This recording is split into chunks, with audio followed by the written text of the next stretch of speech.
La saison des mangues touche à sa fin. En Inde, c'est une chose importante. Si vous regardez le manguier au mois d'octobre, novembre, décembre, vous ne voyez aucune douceur en sortir. Soudain, en janvier, février, les fleurs arrivent.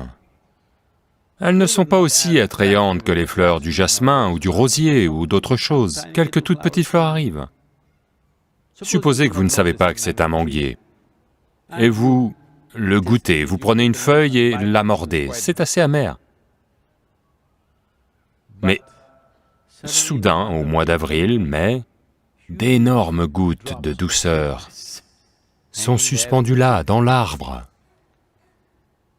Donc, si vous ne saviez pas au préalable que c'est un manguier, penseriez-vous que cet arbre fabrique réellement de tels délices?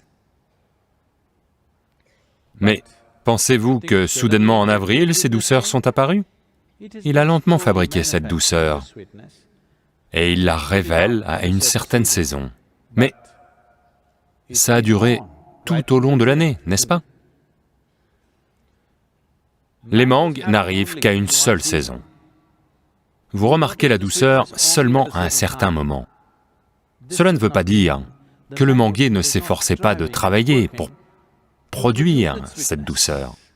Vous coupez n'importe quelle partie du manguier et goûtez, vous ne trouverez pas la moindre teinte de douceur, croyez-moi. Mais quand la mangue arrive, quelle douceur! D'où est-ce que ça vient? Il y a travaillé. Vous ne pouviez pas le voir. De même, est-ce un processus? Bien sûr, c'est un processus. Mais tout le monde peut-il voir le processus, identifier le processus? Non.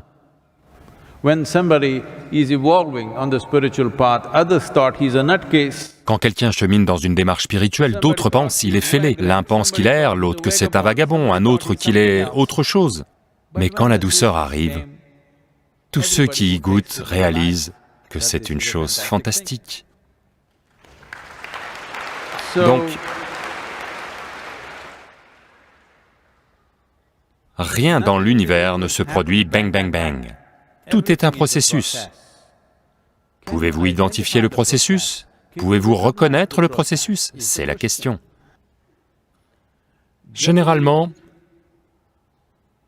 quiconque porte, généralement chez les êtres humains quand ils sont enfants, tout enfant qui a un certain niveau de génie en lui, qui est irrépressible, tout le monde a du génie en lui, mais ils sont répressibles. Les systèmes dans la société, leur propre peur, leur propre angoisse, leur propre besoin de sécurité répriment leur génie. Chaque être humain a une certaine forme de génie, mais plus de 90% des êtres humains ne l'expriment jamais parce qu'ils cèdent à d'autres choses. D'autres choses deviennent plus importantes. Quand vous aviez 12, 15 ans, vous pensiez « je vais faire ceci, je vais faire ça, je vais aller sur la Lune ». Mais vous avez vu la fille du quartier et avez commencé à l'appeler la Lune. La Lune a disparu. Donc, comme ça, chez tout le monde, la possibilité est grande ouverte. Le truc c'est, pouvez-vous soutenir le processus et lui permettre de devenir cette possibilité? Entre possibilité et réalité, il y a une distance. La plupart des gens n'ont ni le courage ni la conviction de parcourir cette distance. En grande partie, le processus spirituel est une sorte de divertissement. Aller de discours en discours, discours après discours, lire de plus en plus de livres et débattre comment votre Atman, Paramatman, votre âme flotte ici, là et à propos du paradis et de l'enfer et tout ça, mais sans rien faire à propos de ceci. C'est en grande partie comme un divertissement. Donc, il y a un processus, c'est sûr. Le processus peut être abordé consciemment, ou ça peut être un processus inconscient, mais vous faites les bonnes choses. C'est la beauté de cet univers. Que vous sachiez ou que vous ne sachiez pas, sciemment ou inconsciemment, avec discipline ou avec indiscipline, avec amour ou avec haine, if you do the right things will happen to you. That is the beauty of this universe. si vous faites les bonnes choses vont vous arriver. C'est la beauté de cet univers. Donc Shankara a dit, Yogaratova, Bogaratova.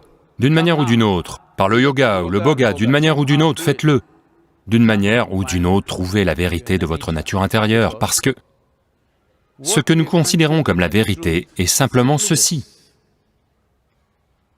Quoi que ce soit qui fonctionne à tous les niveaux de la vie doit être la vérité, n'est-ce pas? Quoi que ce soit qui fonctionne vraiment à tous les niveaux de la vie doit être la vérité. Quoi que vous sachiez dans votre vie, testez-le, tout de suite, parce que vous avez un esprit qui peut projeter. Là maintenant, vous vous efforcez d'obtenir un certain niveau de revenu, ou un certain type de maison, ou une voiture, ou quelque chose d'autre, ou quelque chose d'autre. Placez-vous à différents stades de la vie et voyez si cela signifie encore beaucoup pour vous. Regardez, supposez, pas demain, disons dans 100 ans, vous êtes sur votre lit de mort. Voyez simplement si vos bijoux, votre maquillage, votre voiture signifiera quelque chose pour vous ce jour-là. Ça ne veut pas dire que vous devez y renoncer aujourd'hui, c'est juste que vous devez le garder à sa place, vous ne devez pas le porter dans votre cœur.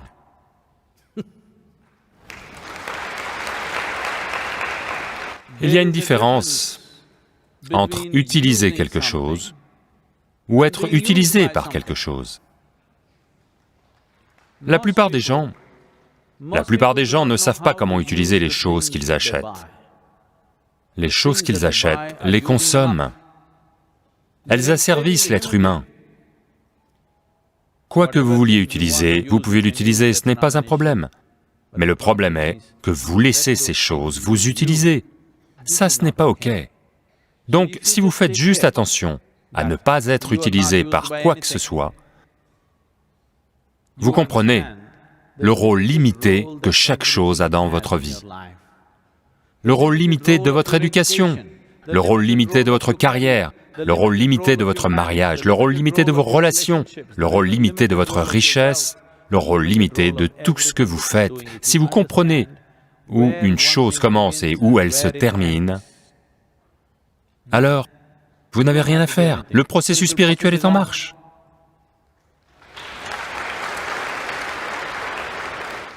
À la bonne saison, les fleurs fleuriront et les mangues viendront.